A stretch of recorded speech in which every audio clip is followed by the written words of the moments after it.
Merhabalar efendim, YouTube kanalıma hoş geldiniz. Nasılsınız, iyi misiniz, afiyette misiniz? Bugün ne yapacağız biliyor musunuz? Çok güzel şişeye mockup yapacağız. Hemen başlayalım. Öncelikle bu kahveci zincirinin logosunu alıyoruz ve çekiyoruz, buraya koyuyoruz. Nasıl çektik? Zaten bunun çerçevesi olmadığı için direkt buradan alıp sürükledim.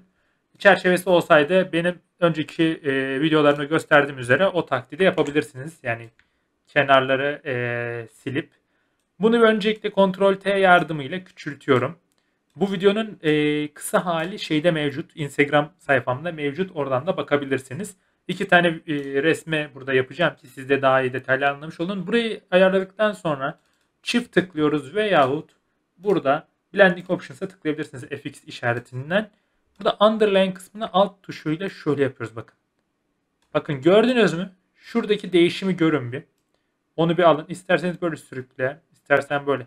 Tam böyle sürüklemek istemiyorum daha çok. Şöyle, şu tarz yeter bizim için. Şöyle yapalım. Ayrıca bir de böyle multiply'ı da verirsek daha da güzel durabilir. Galiba şu beyazlıkları siliyor. Yani tam cuk oturtturuyor yani rengine. Bak gördünüz mü? Rengi değişiyor. Bu işe yarıyor. Şimdi bir de bunu yapalım ekstra olarak. Bunu yine tuttuk, çektik, attık buraya. Ctrl T yardımıyla küçültüyorum.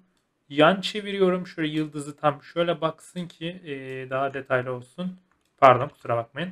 Ctrl tuşuna bastım. Şöyle yaptık. Hatta birazcık daha büyütebiliriz bunu ya. Aynen. Parmağı da değmesin. Mükemmel. Buna da aynı şekilde çift tıkladık veya alttan yine yapıyoruz. Alt tuşuna bastık. Bu şekilde alıyoruz.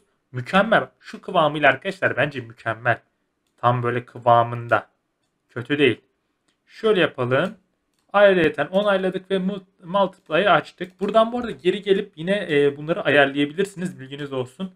Bakın gördüğünüz üzere burası karanlık bastığı için öyle ayarlıyor. Bunlar da çok silmeye falan. Bunlar yani çok kullanmayın. Hele bunlar kenarları bozuyor. Fark ettiyseniz kenarlar bozuluyor. Netliği bozuyor. Yani dikkatli olmanız önerili.